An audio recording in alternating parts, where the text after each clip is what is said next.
How's it going, everyone? Hope you're all well. As per usual, Mr. Boulder back today with the final episode of the Blinkers thread. This is episode 3, Thrash Metal. Talking about 5 thrash metal albums that aren't up to the same quality as other thrash albums released around the same time.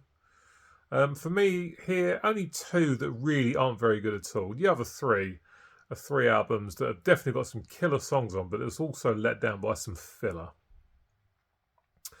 So 5 albums to talk about, 4 vinyl, 1 CD. Gonna do the CD first. So up first, we're going to go back to 1986. And we're going to kick off with Dark Angel's Darkness Descends. As far as the musical performances on this one go, no problems whatsoever. Of course, you've got Gene Hoglan on the drums, so the drums are going to be fantastic. There's some decent riffs on this, but it's lacking in memorable songs, it has to be said. I mean, track 1, the title track, Darkness Descends, I really, really enjoy. Merciless Death is good. Death is Certain, Life is Not, I really like. But the other songs just kind of pass me by. There's no hooks. Nothing really sticks out in the memory. Stuff like The Burning of Sodom, Black Prophecies, Perish in Flames, the other songs, I just don't do too much for me at all. I'm not a massive fan of the vocals of this album either. I don't think the vocals are very good. Songs definitely lacking in hooks, lacking in quality, which means they just pass me by. So fewer songs on this I do quite enjoy, but even then I don't really love them. And the others just don't do much for me at all. So that's why Darkness Descends from Dark Angel from 1986 features in this video. Some decent stuff, but it's definitely not up to scratch with other stuff that was coming out in 1986. Not even close to other thrash albums that are coming out in 86, in my opinion. So that's the first one, Dark Angel's Darkness Descends. Up next, and on some records, here's Death Angel's Frolic Through the Park from 1988. Now, what really sticks out in my mind about this album is it's amazing how a band can follow up such an amazing, monstrous debut album like The Ultraviolence from 1987 with this absolute piece of shit. It's impressive for all the wrong reasons, to be honest. I mean, again, this isn't one that's... It's not really bad. It's not all bad, but it's mostly bad. It's just astonishing that they followed up such an absolute masterpiece with this pile of shit. It starts off with Third Floor, which is a decent opener. Why You Do This is a song I like. Bored, track 4, is one of the worst thrash metal songs ever made. It's absolutely terrible. And there's other stuff on it which is okay, but that's about as far as it goes. There's a cover in here of Kiss's Cold Gin, which is passable, but far from essential. Marcos Agueda's vocals are not the best. The riffs are still decent. The drums are still good, but the songwriting is not even close to what it was on the Ultraviolence, and that's why I Frolic Through the Park finds its way into this video. Such a massive disappointment. To be fair, it's the only bad album they've ever made because they followed it up with Act 3, which is much better. Sandwiched in between 2 classics and forgotten, as far as I'm concerned, for a reason, because this is not a good album at all. Death Angel's Frolic Through the Park from 1988 is not a good thrash metal album, and one that does not get a lot of spins, it has to be said. So now to the 3 albums which are definitely much better. Going to kick off with Onslaught's In Search of Sanity from 1989. Cy Keeler is out, and Steve Grimmett, formerly of Grim Reaper, comes in on the vocals. Much more melodic than their previous 2 releases. Definitely an album of 2 halves. No disrespect to Cy Keeler, but Steve Grimmett is definitely a big step up in vocal quality, it has to be said. Things get off to a bad start with the intro track Asylum, which is 5 minutes long. Way too fucking long. Needs to get in the bin big time. But it's then followed up by 3 absolute bangers. In Search of Sanity, Shell Shock and Lightning War. Those 3 songs are superb, particularly In Search of Sanity and Shell Shock. I absolutely love those songs. Packed with great riffs and, of course, really good vocals. The drums from Steve Grice across this entire album are really good. Then side A ends with a cover of AC/DC's Let There Be Rock, which is passable but only just. It's far from essential, it has to be said. For some reason, record companies always wanted covers on albums back in the 80s. Side 2 kicks off with Blood Upon the Ice, which is a decent track. But then you get to Welcome to Dine, which is over 12 minutes long and is just not good enough to justify being over 12 minutes long. If you're going to put out a song that's over 12 minutes or whatever, 9, 10 minutes, you've got to mix it up, keep things interesting with time changes, different riffs, different stuff going on with the vocals, some amazing solos. This song doesn't really have that. Not bad by any stretch of imagination, but there's just not enough going on for me for justifying the song going on for over 12 minutes. I find it drag to listen to and don't really enjoy it. But you're rewarded by track 3 Power Play being much better.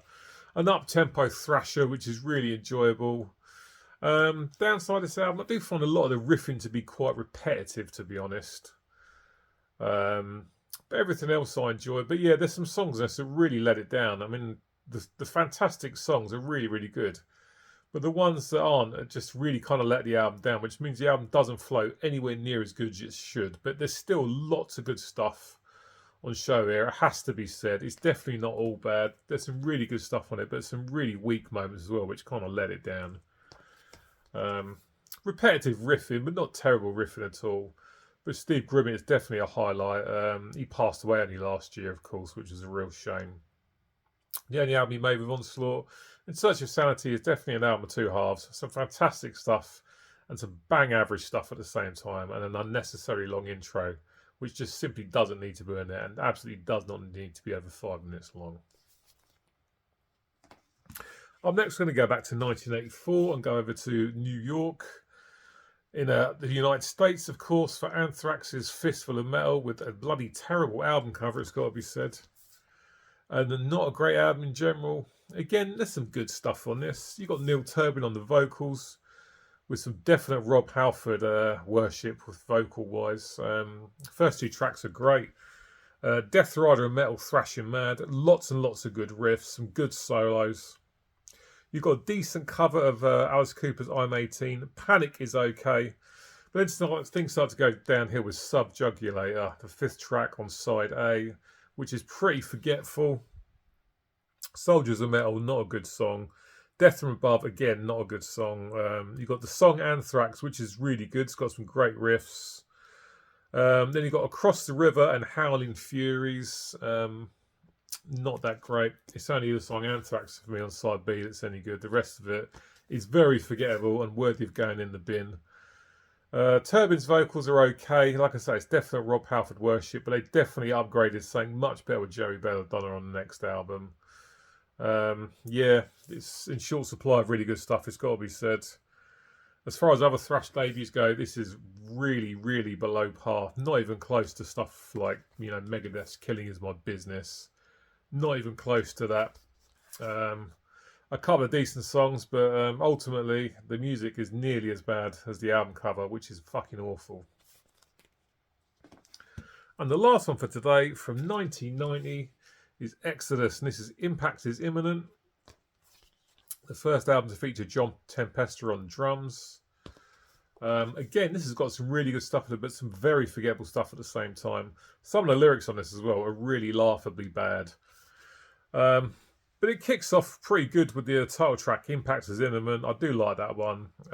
AWOL, track 2 is decent. The Lunatic Parade, track 3, is probably my favourite song on the album. Again, there's some silly lyrics on it, which spoil it a little bit, but not too much.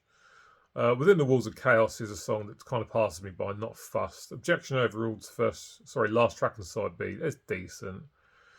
But side 2 again is where it all kind of lets itself down. Only Death Decides is average. Heads They Win, Tails You Lose is completely forgettable. Changing of the Guard is okay. It finishes really strong with the last track, Thrash Under Pressure. But yeah, again, it's an album that's 50-50. Some really good stuff on it, some very forgetful stuff. The musical performances are absolutely fine. You've got that really killer guitar tone on this. I think it's the first time Gary Holt was using that kind of guitar tone. Zetro's vocals are good, but like I said, it's let down by some weak songs with some really laughably bad lyrics, which are quite embarrassing to listen to. But yeah, again, it's not a terrible album by any stretch of imagination. But it's definitely a 50-50. Hit and miss, some really good stuff and some really, really bad stuff at the same time, which once again spoil the flow of the album. Nowhere near as good as the album that come before it, Fabulous Disaster. Exodus's Impact is Imminent. is okay, but it could definitely be a lot better, and that's what makes this video, has to be said, not one of their better efforts. Certainly not terrible, but not brilliant.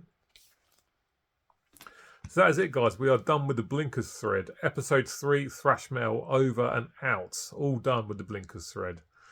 Hope you enjoyed that, guys. Cheers for watching to the end, as per usual. As always, get in the comment section. Let me know what you think about these picks. What are 5 Thrash Metal albums that you think are a bit of a letdown? I'll be back with you soon. So until I catch up with you next time, as always, cheers, take care, and I'll see you later.